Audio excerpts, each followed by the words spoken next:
I was talking with a pastor friend of mine, and I asked him, out of the 20 years that you've been serving your church, how many times has somebody just reached out to you to let you know that they were praying for you? And he looked at me, a very blank stare on his face. He said, "Kevin, I could count it on one hand." And then he said, "And if I'm being completely honest, I haven't prayed much more for them." And I believe in that moment, the Lord revealed to me that his children are not devoting their lives to him in prayer. And there's been a disconnect.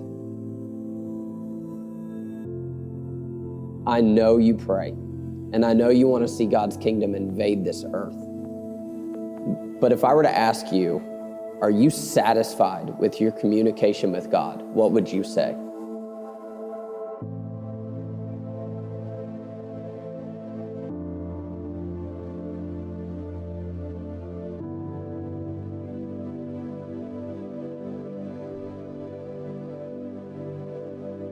We're talking about the most interesting being to ever exist.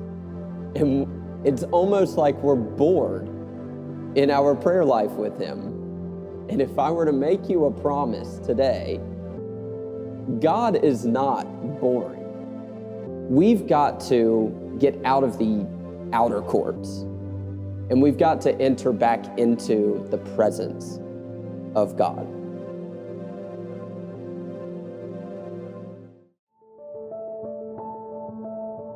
The most important thing that we need is a reawakened prayer life.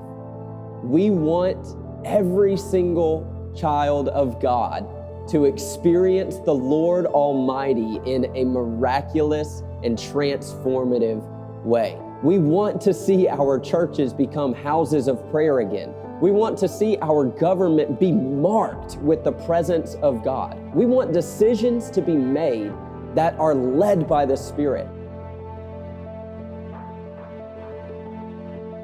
How do we do this effectively?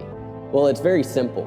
We take ordinary leaders, just like you and I, and we turn them into passionate prayer leaders.